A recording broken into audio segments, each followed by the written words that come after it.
গত ২ বছরে বাংলাদেশে ৪৫৭টা ফ্যাক্টরি একেবারে স্থায়ীভাবে বন্ধ হয়ে গেছে। ভাবতে পারছেন? এর মধ্যে শুধু চলতি বছরেই জানুয়ারি থেকে অগাস্ট মাত্র ৮ মাসে ৯৫টা কারখানা ঝাঁপ ফেলে দিয়েছে। আর ঠিক এই সময়েই ভারত বাংলাদেশে বিদ্যুৎ পাঠানোর ওপর একটা নতুন চার্জ বসানোর প্রস্তাব দিয়েছে। কাকতালীয়? নাকি এর পেছনে অন্য খেলা আছে? আজকে পুরো ব্যাপারটা বুঝিয়ে দেব। আসলে ব্যাপারটা এত সহজ নয় যতটা শোনাচ্ছে।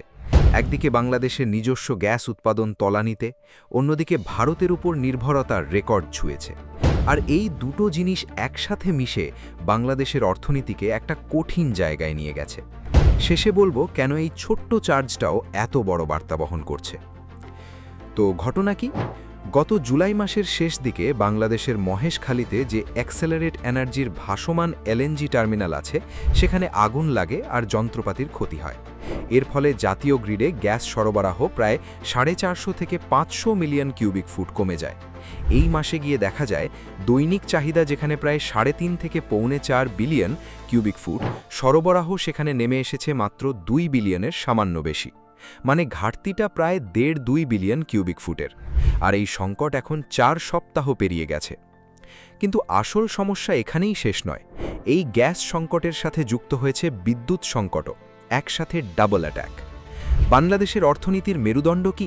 গার্মেন্টস ইন্ডাস্ট্রি, আর সেটাই সবচেয়ে বেশি মার খাচ্ছে। বিজিএমই এর নিজস্ব ডেটা বলছে অনেক ফ্যাক্টরিতে উৎপাদন নেমে এসেছে মাত্র 50%। বিটিএমের সদস্য অনেক টেক্সটাইল মিল সম্পূর্ণ বন্ধ, আর যেগুলো চালু আছে সেগুলোও চলছে মাত্র 30% ক্ষমতায়। একটা রিপোর্ট অনুযায়ী 900-এরও বেশি টেক্সটাইল মিল এখন বন্ধ পড়ে আছে গ্যাসের অভাবে।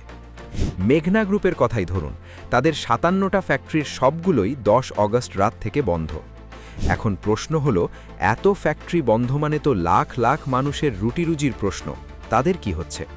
একটা মানবাধিকার সংস্থার রিপোর্ট বলছে শুধু চলতি বছরের প্রথম 6 মাসেই প্রায় 20,000 শ্রমিক, যার বেশিরভাগই গার্মেন্ট সেক্টরের, চাকরি হারিয়েছেন। জুন মাসে আল মুসলিম গ্রুপ একাই প্রায় 1900 শ্রমিককে ছাঁটাই করেছে তাদের নিটওয়্যার আর ডেনিম ফ্যাক্টরি থেকে। গাজীপুর, নারায়ণগঞ্জ, সাভারের মতো শিল্পাঞ্চলে এখন হুট করে 3-4 দিনের অঘোষিত ছুটি ঘোষণা করে দেওয়া হচ্ছে। একটা রিপোর্টে দাবি করা হয়েছিল নরসিংদীর মাধবদীতে শ্রমিকরা বিদ্যুতের দাবিতে রাস্তায় নেমেছিলেন। যদিও স্থানীয় থানা এই ঘটনা অস্বীকার করেছে, তাই এই তথ্যটা এখনও যাচাই সাপেক্ষ। তবে বিজিএমইএ আবার উল্টো কথাও বলছে। তাদের দাবি ফ্যাক্টরিগুলো এখনও 60 থেকে 70% ক্ষমতায় চলছে। এটা ব্যাপক বন্ধের গল্প নয়, বরং সাময়িক প্রোডাকশন অ্যাডজাস্টমেন্ট। মানে সরকারি আর ব্যবসায়ী সংগঠনের বয়ানেই ফারাক আছে, এটাও মাথায় রাখা দরকার। এবার আসল টুইস্টে আসি। ঠিক এই সংকটের মধ্যেই ভারতের সেন্ট্রাল ইলেকট্রিসিটি রেগুলেটরি কমিশন মানে সিইআরসি বাংলাদেশে যাওয়া বিদ্যুতের ওপর একটা নতুন সেটেলমেন্ট চার্জ বসানোর প্রস্তাব দিয়েছে। প্রতি ইউনিটে 0.005 রুপি। শুনতে খুব সামান্য লাগছে, তাই তো? কিন্তু এটা নেপাল, ভুটানের সাথে ভারতের বিদ্যুৎ চুক্তিতে যে হারে চার্জ নেওয়া হয়, ঠিক সেই একই হার বাংলাদেশের ক্ষেত্রেও প্রস্তাব করা হয়েছে।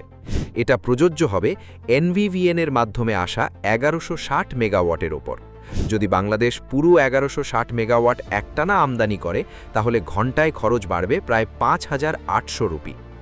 এখানে একটা কথা স্পষ্ট করে দিই, এটা কোনো পানিশমেন্ট ট্যাক্স নয়, বরং গ্রিড অপারেশন আর পেমেন্ট সেটেলমেন্টের জন্য একটা স্ট্যান্ডার্ড প্রসেস, যা নেপাল, ভুটানের ক্ষেত্রেও আগে থেকেই চালু আছে। কিন্তু টাইমিংটাই আসল খবর। বাংলাদেশ যখন প্রতিটা ইউনিট বিদ্যুতের জন্য মরিয়া, ঠিক তখনই এই নতুন খরচ যোগ হওয়া দূতাবাসিকভাবে একটা বড় সিগন্যাল।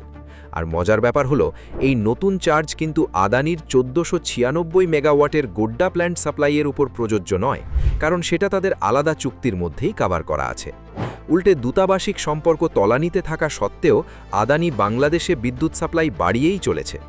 গত অক্টোবর-ডিসেম্বর কোয়ার্টারে রপ্তানি প্রায় 38% বেড়ে বাংলাদেশের মোট বিদ্যুতের প্রায় 15.5% পৌঁছেছে, যেটা আগের বছর ছিল মাত্র 12%। মানে বাংলাদেশ আর ভারতের ব্যবসা একদিকে চলছে, কিন্তু দূতাবাসিক তিক্ততা অন্যদিকে বাড়ছে। এই দুটো ট্র্যাক সমান্তরালভাবে চলছে। বাংলাদেশ এখন একটা কঠিন জায়গায় দাঁড়িয়ে। নিজস্ব গ্যাস কমছে, ফ্যাক্টরি বন্ধ হচ্ছে, শ্রমিক বেকার হচ্ছে, আর ভারতের উপর নির্ভরতার রেকর্ড ছুঁয়ে যাচ্ছে। এই অবস্থায় ছোট্ট একটা চার্জও যে কতটা প্রতীকী গুরুত্ব বহন করতে পারে, সেটাই আজ দেখলাম। আপনাদের কি মনে হয়? এই সংকট থেকে বাংলাদেশ কিভাবে বেরোবে কমেন্টে জানান। ভিডিওটা ভালো লাগলে লাইক শেয়ার করুন আর চ্যানেল সাবস্ক্রাইব করে রাখুন। পরের ভিডিওতে দেখাবো বাংলাদেশের ঔষধ শিল্পে এর কী প্রভাব পড়ছে।